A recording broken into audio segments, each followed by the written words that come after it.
السلام عليكم ورحمة الله تعالى وبركاته. اللهم صل وسلم على سيدنا محمد وعلى آل محمد.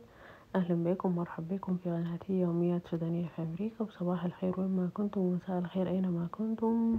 ودي أجواء الصباحية في ولاية بنسلفانيا، وكان عندنا الجو حلو شديد. دي أجواءنا الصباحية بعد شروق الشمس، بعد رجوع الناس للحياة الطبيعية يعني، أو الحياة اليومية. حبيت أشارك معاكم الفيديو هنا بعد ما وديت أولادي المدرسة. حبيت أعمل لي كوباية شاي. بحب أشرب الشاي بعد الأولاد ما يمشوا عشان بكون باخد راحتي يعني. وأنا بشرب الشاي هعمل لي شاي بلبن بودرة، ما هستخدم لبن حليب أو لبن أو لبن سائل يعني.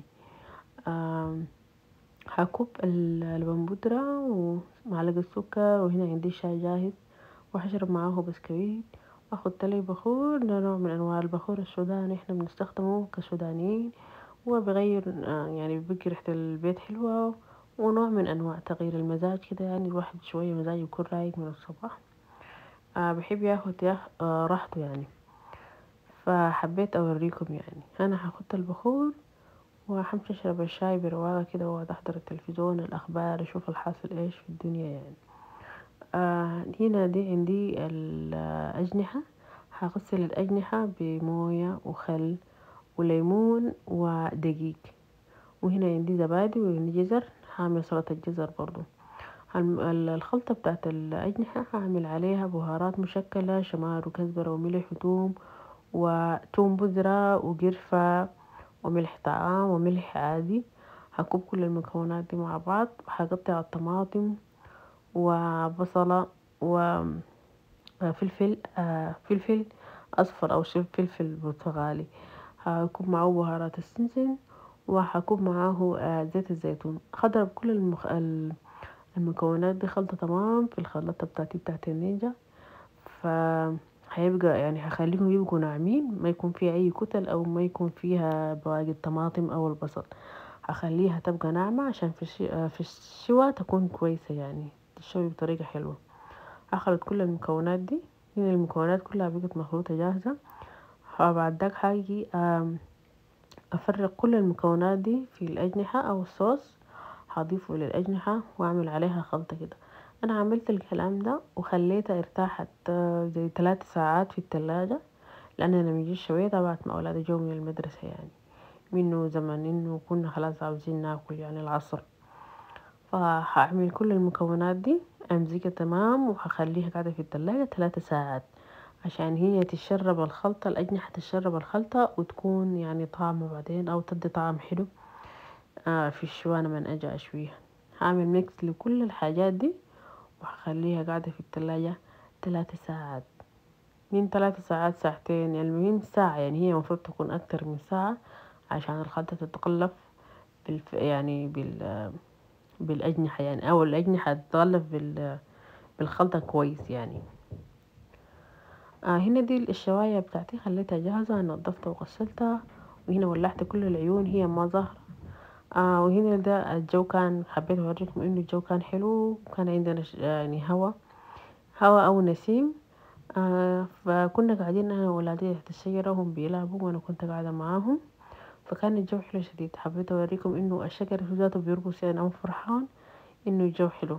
إذا وصلتوا الحتة دي ما تنسونا من الكومنتات الجميلة واللايك والشير والفولو عشان نوصلكم كل جديد مني إن شاء الله.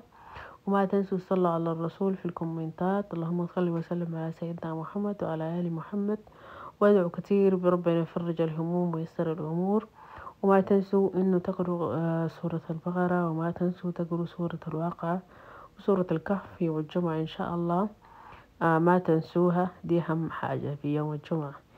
هنا ده الذرة أو الكورن أو العشرريف اللي احنا بنقول عليه في السودان اسمه العشرريف.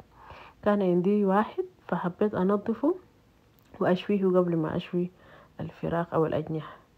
نظفته كويس، لكن كان فيه كمية بتاع التراب.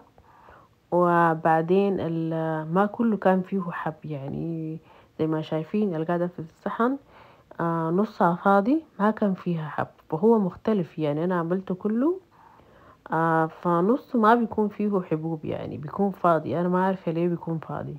وبعدين نوع الذرة هنا في امريكا طعمه عسل يعني، سكر، عبارة عن سكر، ما زي زي ما زي حقنا احنا في السودان. بيكون طعمه مختلف او نكهته حلوة، حتى لما شويته ما في ريحة كده حلوة زي ما يعني احنا كنا بنعمل في السودان، ريحته تكون فايحة في كل مكان، ريحته تكون حلوة الواحد من يشويه او يسلقه. فهنا الذرة ما عندها طعم، فما عارفة انتوا بتحسوا نفس الكلام ده الناس اللي قاعدين في امريكا ولا انا براي. هنا خدتهم كلهم في الشواية، وبعد ذاك عندي صينية او صاج انا قاعدة اشوي فيه اللحمة او الفراخ، حطيته سخن. وبعد ذاك حاجة اضيف عليه، هكب الفراخ او الاجنحة بتاعتي، هخليه لما يسخن بدرجة حرارة عالية، وبعد ذاك حاجة اضيف الاجنحة. هنا بدأت اخد في الاجنحة. هنا الفيديو شوية اعذروني ملخبط، لانه انا كنت بصور بيد وحدي واليد التاني كنت هتكب في الفراخ او الاجنحة، يعني اعذروني. حاولت انه انا ما لقيت طريقة، انه يعني ما لقيت زول انه يمسك لي الكاميرا عشان كده. آه فخديت كل الفراخ في الصينية وهخليهم لحد ما يستوي، وهقفلها. هي عندها قفل هقفلها لان هي عندها حساس بيوصل لدرجة حرارة معينة بوريك لها ان هي وصلت. ومن فترة لفترة حاجة اعمل هقلب الأجنحة على الجنب التاني عشان تستوي من كل الجهات. يعني حبيت اوريكم، كنا قاعدين انا واولادي لسه هم كانوا بيلعبوا بيتونسوا. الجو كان حلو، وكانوا كده عندنا عصريات. العصر خلاص على نهاية العصر على بداية المغرب يعني. فكنا قاعدين بنتونس وهم كانوا بيلعبوا يعني. وحبيت اوريكم المنظر الطبيعي ده يعني. هنا دخلت جوا البيت. رجعت للمطبخ تاني عشان اعمل سلطة الجزر، وهنا عندي الجزر هنضفه وهأبشر وهعمل معاكم سلطة الجزر.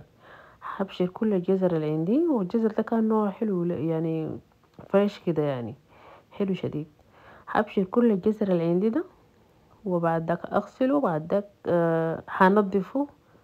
هنضف كل الجزر اللي عندي، وبعد ذاك حاجة ابشر يعني.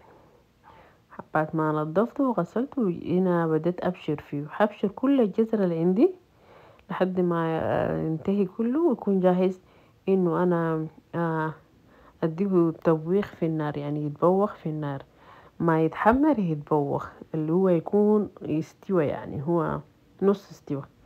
هنا في طاسة او طوة هاخد الطاسة دي تسخن، وهكب عليها زيت، يعني معلقتين زيت كده او 3 معالق زيت. وحاجة اضيف الجزر لحد ما يتبوخ لكن ما يتحمر، يتبوخ، لانه لو يتحمر هيبقى لونه اسود او هيقلب لبني. فبعد ذاك هضيف كل الجزر عندي وابوخه، وهقلب يعني ما بياخد زي 10 دقايق في النار، يعني ما بياخد زمن كتير. هبوخه تمام كده، وبعد ذاك هطفي النار عليه وانزله من الطاوة عشان يبرد. يعني انا ما هكبه على الزبادي او الخلطة وهو حار، لازم اكبه وهو بارد. فبعد ذاك تاني رجعت برا، قلت اشوف الشواية، وهنا ده المنظر بتاع الشوي. قلبتهم في الاتجاه التاني للأجنحة. كان خلاص يعني على وشك الاستواء. هنا بعد ما نزلت الجزر من الطاوة هضيف معلقتين زيت، وهكب عليهم معلقتين دقيق. هحمص الدقيق ده، كبيت معلقة وتاني هضيف معلقة، لأنه نوع الدقيق اللي أنا جبته المرة دي مختلف عن نوع الدقيق اللي كل مرة أنا قاعدة أجيبه. فهو ما بيحتفظ بالسوائل، يعني إلا يتكرر مرتين أو أضيف عليه مرتين. فهو مسامات وقافلة زي ما بقولوا، يعني ما بيحتفظ بالسوائل أو ما بيمتص السوائل سريع. آه هحمس الدقيق لحد ما يبقى لونه بني. لما يبقى لونه بني كده هعرف انه هو استوى، يعني لما يكون ابيض ما بكون استوى. لما يبقى بني يعني مايل على البني، ما بني غامق، بيج يعني مثلا، ده كده باعتبار انه هيكون شنو استوى يعني. بعد ده هخليه لما يبرد تماما، لانه بقدر انا اضيفه للزبادي اللي هو حار، يعني الزبادي هيكون بارد وهو هيكون حار، فكده ما هينفع. هخليه لحد ما يبقى بارد كده تمام. وانا لسه مستمر انه انا اقلب فيه لحد هسه هيبقى بني، هتشوفوه معي هيبقى بني. بعد ما خلاص كده حسيت بيه انه استوى، حصفى عليه النار وهخليه لحد ما يبرد. هنا عندي الزبادي، ده الماعون او البولة اللي انا هعمل فيها الخلطة بتاعت السلطة. عندي الزبادي هكوب زي نص كوب، والله باعتباره كوبايتين يعني، كوبايتين زبادي، لان انا ما عايرتها، لكن باعتباره كوبايتين. هكوب كوبايتين زبادي. ونوع الزبادي اللي انا بستخدمه نوع حلو شديد يعني، ناعم. هكوب الزبادي وهكوب عليه الدقيق ده، الخلطة بتاعت الدقيق انا خليتها لحد ما بقت باردة. هكوب كل المكونات حقت الدقيق دي واخلطهم مع بعض.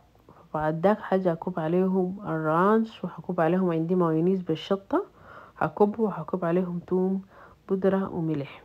هخلط كل المكونات دي كلها مع بعض كده، هتبقى كده كلها جاهزة. وبعد داك حاجة اضيف عليها الجزر بيكون هنا بقى بارد يعني. بعد داك حاجة اضيف عليهم الجزر. هنا بديت اوريكم انه انا هضيف عليه شنو ده الرانش. طعمه حلو شديد يعني للسلطات او السندوتشات. وهكوب عليه المايونيز، ما كان عندي مايونيز ساد او مايونيز ما فيه نكهات، عندي مايونيز بالشطة يعني وسبايسي، ما هكوبه كتير، هكوب منه حاجة بسيطة عشان ما تبقى حارة. وهكوب عليهم توم بودرة. واخلط كل المكونات دي كلها مع بعض. وبعد داك حاجة اضيف عليهم الجزر، هخلط معاهم الجزر.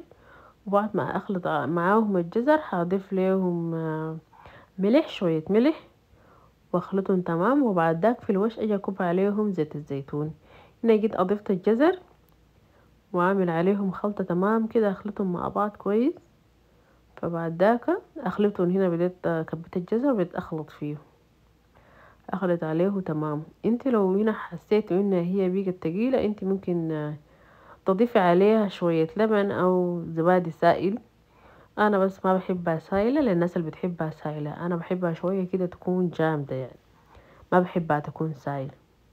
هنا ضفت الملح واعمل عليها ميكسد او اقلبها مع بعض. هكوب عليها زيت الزيتون، انا بستخدم زيت الزيتون ده. هكوب عليها زيت الزيتون. هنا ده العشرين بعد ما طلع وما كان عاجبني. وهنا ده الفراخ بعد ما استوى اول اجنحة، ودي السلطة. وهنا ده المنظر النهائي، كبيت في صحن للاولاد يعني عشان ياكلوا. وان شاء الله الفيديو عجبكم، وما تنسوني من اللايك والشير والفولو. والسلام عليكم ورحمة الله تعالى وبركاته.